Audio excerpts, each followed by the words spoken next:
Witajcie, kochani. Mam na imię Beata i jestem prezeską naszej fundacji. Dzisiaj będzie odrobinę inaczej. I jak słyszycie, nie da się tego ukryć. Mam nadzieję, że jesteście cierpliwi i jakoś zniesiecie mój stary i nieprzyjemny głos. Nie ukrywam, że posiłkuję się kartkami, bo chcę powiedzieć wam to, co naprawdę ważne. Paweł nam się rozchorował. Ja wiedzy takiej jak on nie posiadam, ale ponieważ ostatnie dni były dla świata prozwierzęcego bardzo trudne, musimy powiedzieć kilka słów. Gotowi? Pojawiło się bardzo dużo informacji, bardzo dużo emocji, bardzo dużo obrazów, których nie da się odzobaczyć. Dla wielu osób był to wstrząs, dla innych bolesne potwierdzenie tego, co czuli i wiedzieli od dawna. To nie jest łatwy czas, ani dla zwierząt, ani dla ludzi, którzy próbują im pomagać. Bo kiedy na wierzch wychodzą rzeczy, które przez lata były ukrywane, świat na chwilę traci równowagę. Pojawia się gniew, pojawia się bezradność, pojawia się pytanie, jak to było możliwe. I chcemy to powiedzieć bardzo jasno już na samym początku. Jeśli dziś czujesz zmęczenie tym tematem, jeśli czujesz, że to wszystko jest za dużo, to jest zrozumiałe.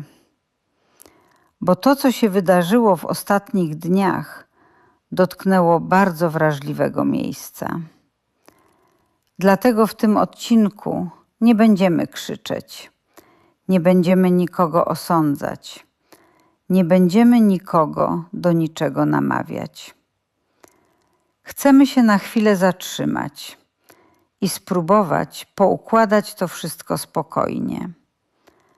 Bo tylko w ciszy da się naprawdę zrozumieć, co dalej ma sens. To, co wydarzyło się w ostatnich dniach w Polsce, nie dotyczy jednego miejsca, nie dotyczy jednej osoby, nie dotyczy jednego schroniska.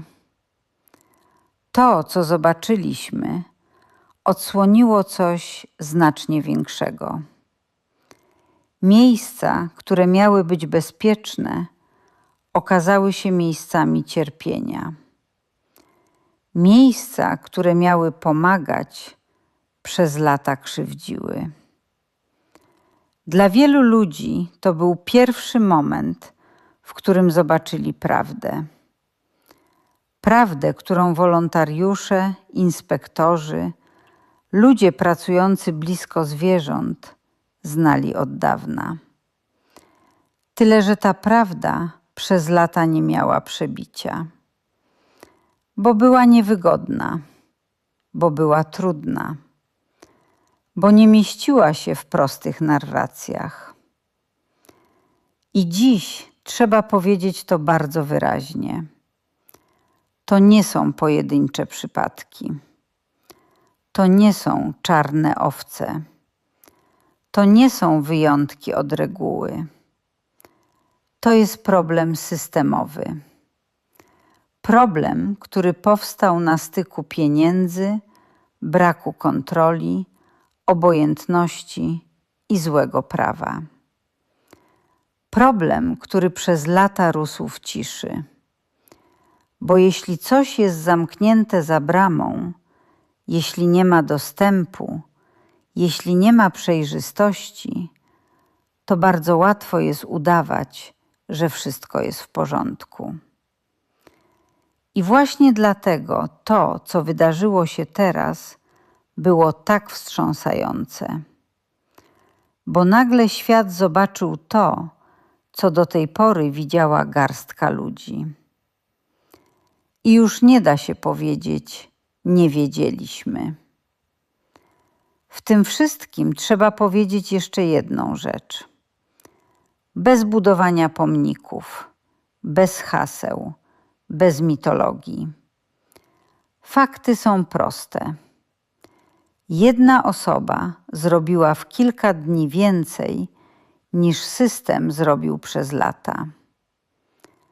Nie dlatego, że miała władzę, nie dlatego, że miała narzędzia, dlatego, że nie odwróciła wzroku. I to wystarczyło, żeby coś pękło. Dzięki temu zamknięto kolejne miejsca, które nigdy nie powinny funkcjonować. Uruchomiono kontrole, które przez lata albo nie istniały, albo były tylko formalnością. I co może najważniejsze, ludzie zaczęli patrzeć. Zaczęli zadawać pytania. Zaczęli sprawdzać. Zaczęli mówić głośno o tym, co do tej pory było zamiatane pod dywan. To nie była magia. To nie był cud. To był efekt odwagi i determinacji. I trzeba to powiedzieć jasno. Nie każdy jest w stanie coś takiego unieść. Bo kiedy rusza lawina, uderza nie tylko w system. Uderza też w człowieka, który stanął na jej drodze. I o tym też musimy dziś pamiętać. Kiedy emocje są tak silne, łatwo pomylić pomoc z impulsem. Łatwo pomylić działanie z reakcją. A to nie zawsze jest to samo, bo mądra pomoc nie zaczyna się od krzyku, nie zaczyna się od presji, nie zaczyna się od natychmiast coś trzeba zrobić. Zaczyna się od pytania, czy to, co robię, naprawdę pomaga zwierzętom?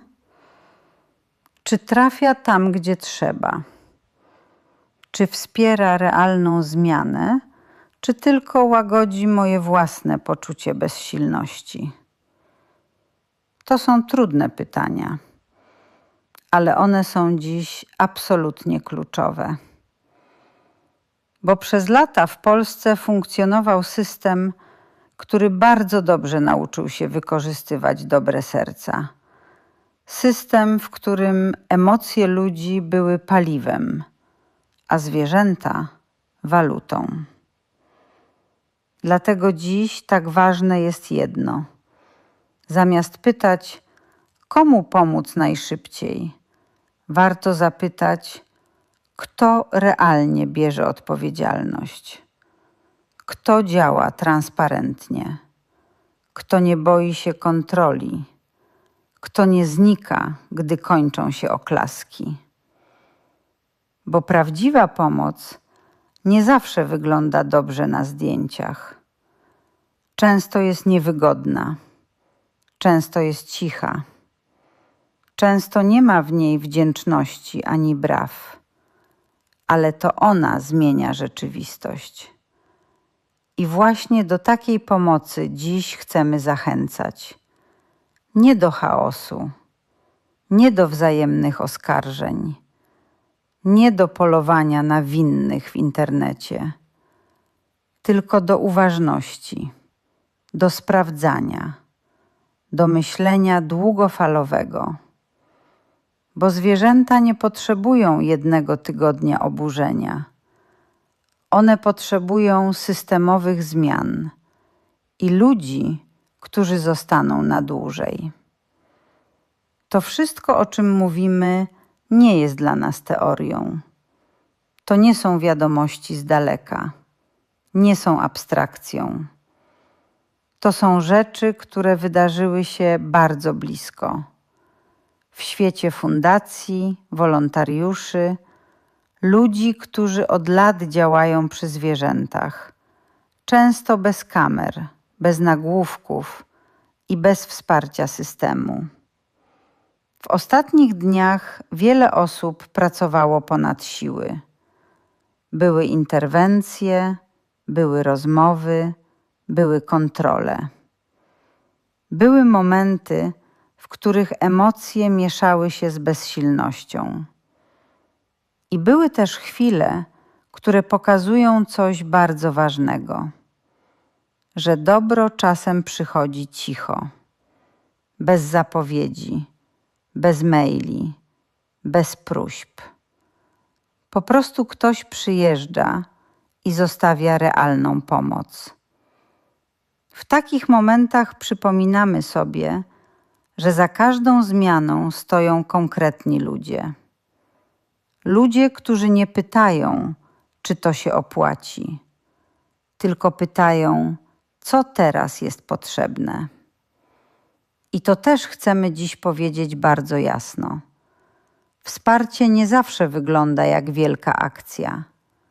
Czasem to jest obecność, czasem gest, czasem zwykłe widzę was i jestem obok. Dla osób, które działają przy zwierzętach, to znaczy więcej niż się wydaje. Bo ten świat, choć oparty na empatii, potrafi być bardzo samotny. I właśnie dlatego tak ważne jest, żeby w tym wszystkim nie zgubić człowieka. Ani tego, który pomaga, ani tego, który w pewnym momencie musi się zatrzymać. W tym miejscu chcemy coś bardzo jasno doprecyzować. Kiedy mówimy dziś o wsparciu, nie mówimy o wsparciu materialnym, nie mówimy o zbiórkach, nie mówimy o akcjach, nie mówimy o kampaniach. Mówimy o wsparciu ludzkim, o zrozumieniu, że ktoś, kto wziął na siebie zbyt wiele, ma prawo się zatrzymać. O daniu przestrzeni zamiast oczekiwań, o ciszy zamiast nacisku. Bo prawdziwa pomoc nie zawsze polega na robieniu więcej. Czasem polega na tym, żeby pozwolić komuś na chwilę oddechu. Na sam koniec chcemy zostawić was z czymś bardzo prostym, z pozdrowieniami. Dla was, naszych słuchaczy, ludzi uważnych, wrażliwych, takich, którzy potrafią widzieć dalej niż nagłówki. I dla waszych zwierzaków, tych, które mają ogromne szczęście, że trafiły na ludzi, którzy traktują je jak istoty żywe, a nie jak problem do oddania. One może nie wiedzą, jak wygląda świat poza ich domem, ale wiedzą jedno, że są bezpieczne, że ktoś je widzi, że ktoś je chroni. I to jest coś naprawdę pięknego. Dziękujemy wam za obecność, za empatię, za to, że nie odwracacie wzroku. Do usłyszenia w poniedziałek. Mam szczerą nadzieję, że wasz Paweł już wyzdrowieje i nie będziecie musieli słuchać mojego stękania. Paweł to tak nazywa. I mam nadzieję, że będzie już spokojniej, z troską zamiast napięcia, z myślą o tych, którzy najbardziej tego potrzebują. Dobrej nocy i czułego dotyku dla każdego zwierzaka obok was.